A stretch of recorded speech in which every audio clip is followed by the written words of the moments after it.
Good morning. चलो, कहाँ तक पढ़ा था कल?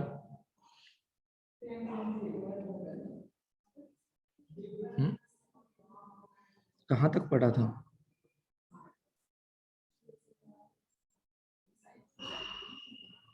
लास्ट क्या किया था भाई? Number 10 sir. श्लोक नंबर 10 पढ़ लिया था।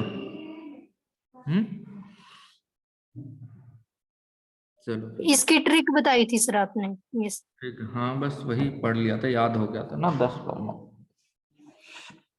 चलो, अब कहा है नेक्स्ट वाली बात देखते हैं, नेक्स्ट क्या कहा है। ठीक है, देखो श्लोक नंबर 11 दिख रहा है ना आपको स्क्रीन पे? देखो श्लोक नंबर 11 कहा है कि कफज परमे की साध्यता। ठीक है, कफज परमे जो है वो साध्य कहें।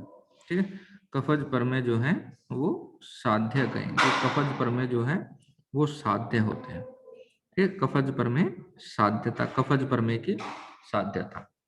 क्यों कहा है सब कफज परमे? देखा कि ते 10 परमेहा, ये 10 परमेह जो होते हैं वो साध्य होते हैं। क्यों साध्य होते हैं?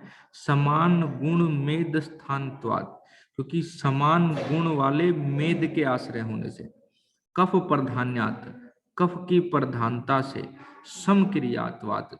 ठीक है, दोष और दुष्टों की समान चिकित्सा वाला होने से जो है ये जो परमेह जो है वो क्या होते हैं? साध्य होते हैं। ये 10 परमेह साध्य होते हैं। ठीक है, लेकिन ये जो वो साध्य रोगों का जो सिद्धांत बताया है कि नैचह दोष दुष्य तुल्य, कि दोष और दुष्य तुल्य नहीं होने चाहिए। ठीक है, ये जो सिद्धांत बताया ना, नैचह तुल्य गुणों न दोष है प्रकृति भवेत, इस साध्य सिद्धांत का विरोध होता है। ठीक है, क्यों होता है? लेकिन ये एक्सेप्शनल है इसमें। ठीक है, ये अपवाद है इस सिद्धांत का। प्रमेय है, रक्त गुल्म है, ये जो है वो अपवाद है। ज्वर भी जो जो ये सिद्धांत है कि भाई न तो तुल्य गुण वाला दुष्य होना चाहिए, नहीं ना, न च तुल्य गुणो दुष्यो न दोष भवेत, न दुष्य और दोष तुल्य गुण वाले नहीं होने चाहिए। ठीक है, ये साध्य रोग है, ये साध्य रोगों के लक्षण है। ठीक है, न च तुल्य गुणो दोष है। तो लेकिन ये वाला तो अपोजिट हो गया, इस सिद्धांत का विरोध हो गया इसमें। तो ये कुछ अपवाद हैं 3 डिजीज। ठीक है, इसमें एक ही लिख रखा, देखो ये माधव मधुकोश ने भी ये श्लोक दिया है, जवरे तुल्य ऋतु दोषत्वम। ज्वर जो है तुल्य ऋतु के और दोष के, जैसे वसंत ऋतु में उत्पन्न जो है, ठीक है, कफज ज्वर। ठीक है, कफज ज्वर, तो ये दोष और ऋतु तुल्य हो गए। ठीक है, परमेह तुल्य दुष्यता। ठीक है, परमेह तुल्य दुष्यता, ये परमेह तुल्य दुष्यता अर्थात परमेह के तुल्य दुष्य होना, यानी दोष के तुल्य दुष्य होना, ये। ठीक है, दूसरी। और तीसरा रक्त गुल्म, इसमें पूरा नहीं लिख रखा श्लोक, रक्त गुल्म पुराणत्वम, कि रक्तज गुल्म जो है वो पुराण होने पर, पुराण मतलब पुराना होने पर, सुख साध्यत्वम, सुख साध्य होता है। ठीक है, सुख साध्यत्वम, सुख साध्य होता है। ठीक है, ये बात है ना, ये एक्सेप्शनल है, अपवाद है किस सिद्धांत के? जो आपने जो उसमें पढ़ा था कि जो साध्य रोग होते हैं, नैचे तुल्य गुणों नैचे दोष प्रकृति भवेत्। ठीक है, न तो दोष प्रकृति के अनुसार होना चाहिए, न तुल्य गुणों दुष्य, न दुष्य के तुल्य होना चाहिए। ठीक है, वो साध्य होता है। जबकि 3 ऐसे रोग हैं, ठीक है, जैसे जवरे तुल्य ऋतु दोषत्व, जवरे जो तुल्य होता है ऋतु के और दोष के, परमहि तुल्य दुष्यता, और रक्त गुल्म पुराणत्वम, वो सुख साध्य लक्षणम, वो सुख साध्य होता है। ठीक है, ये तुल्य होने पर, ठीक है, वो असाध्य या कृष्ट साध्य नहीं होता। ठीक है, तो ये 3 अपवाद है, उन्हीं 3 अपवादों का जो है वो वर्णन किया गया है।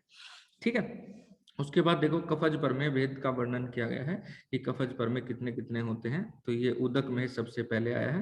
ठीक है, उदक में। ठीक है, अब याद देखो करेंगे। उदक, उदक किसको बोलते हैं? उदक किसका पर्याय होता है? किसका पर्याय होता है उदक? बोलो, किसको बोलते हैं उदक? उदक किसको बोलते हैं? सर जल को। जल को बोलते हैं। तो लिखा देखो जल, जल जैसा तो अच्छ, अच्छ होता है जल, बहुत मतलब बहुत ज्यादा, शीतम श्वेत शीतल, शीत होता है, निर्गंध जल से कोई गंध नहीं आती है, उदको उपमम जल जैसा, श्लेष्मः परनो मूत्र उदकम ही परमहति, अर्थात ठीक है, अर्थात क्या है कि अच्छम अच्छ बहु यानी स्वच्छ, बहु यानी अत्यधिक, शीतम श्वेत शीतल, निर्गंध बिना किसी गंध के जो मूत्र त्याग करता है वो उदक में है। ठीक है, डायबिटीज इंसिपिडियस से इसकी जो है वो तुलना की गई है। ठीक है, नेक्स्ट देखो जरा उसके बाद इक्सु वालिका रस में, अब जैसा इक्सु वालिका होता है वैसा ही मूत्र का त्याग करेगा रोगी इसमें। ठीक है, अत्यर्थम मधुर, अब देखो गन्ने का रस अत्यर्थ मधुर होता है, ठीक है, वो आपको याद रखने के लिए सिर्फ। ठीक है, शीतम शीत, ईशित पिछलम कुछ चिपचिपा भी होता है, अविलम गंधला थोड़ा, ठीक है, कांडेक्षु संकाश गन्ने के 10 की तरह, श्लेष्मः प्रकोपयत कफ के प्रकोप से, इक्षु परमहेति, ठीक है, इक्षु वालिका में जो है वो उत्पन्न होता है।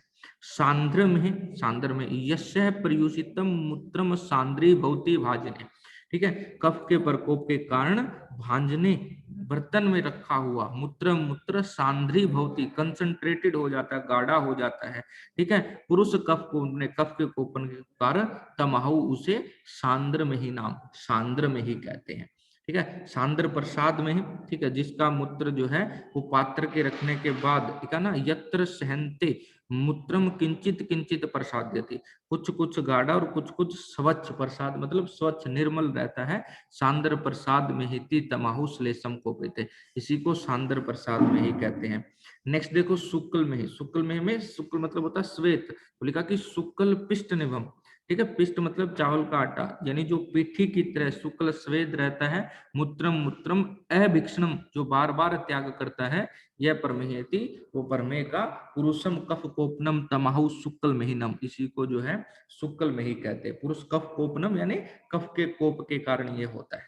ठीक है, कफ प्रकोप के कारण जो है ये होता है। नेक्स्ट देखो जरा उसके बाद क्या है, नेक्स्ट देखो उसके बाद क्या है, शुक्र में, ठीक है, उसके बाद जो दिया गया है वो शुक्र में, शुक्राभम शुक्र के जैसा, शुक्र मिश्रम शुक्र से मिश्रित, यो सर repeat कर, किसको किसको रिपीट करें बताओ? ये उदक में वाला श्लोक सर, एक बार आवाज नहीं आ रही थी सर मेरे को।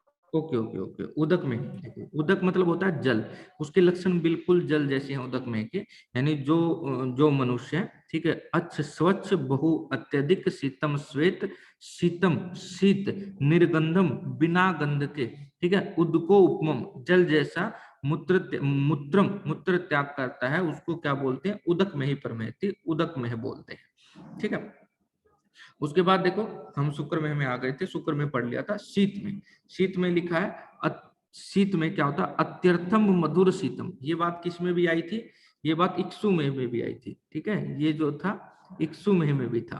ठीक है, अत्यर्थम मधुर शीतम मूत्रम मेहति यो भृशम, ठीक है, अत्यर्थम मधुर जो अत्यधिक मधुर, ठीक है, शीतम शीत, मेहति यो भृशम, भृशम यानी बार बार जो मूत्र त्याग करता है, शीत महीना महास्तु पुरुषम श्लेष्मा को कहते, उसको कफ के कारण, यानी ये किसके कारण होता है, कफज प्रमेय के भेद तो कफ के कारण होगा, इसी को जो है वो शीत में ही कहा जाता है। सिक्ता में, ठीक है, सिक्ता, सिक्ता होता है पत्थर, पत्थर को बोलते हैं सिक्ता, यानी जो छोटे छोटे जो है वो सिक्ता, यानी पत्थर के टुकड़े जो है मूर्त ठोस टुकड़े जो है वो मूत्र से निकालता है। तो लिखा कि मूर्ता मूत्रगतान दोषाण उन्मेहिति यो नर, सिक्ता में ही विद्यात नरम श्लेषम को, यानी कफ के कोप के कारण छोटे छोटे मूर्त यानी ठोस टुकड़ों के रूप में जो है वो मूत्र के साथ निकलते या मूत्र में निकालता है, उसी को सिक्ता में ही जानना चाहिए।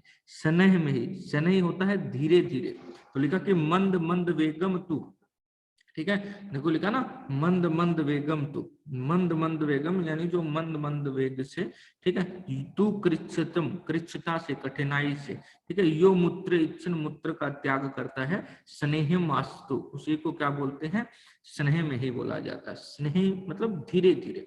ठीक है, उसके बाद देखो अलाल में है, ठीक है, लिखा भी है एल्ब्यूमिनुरिया इसको बोलते हैं।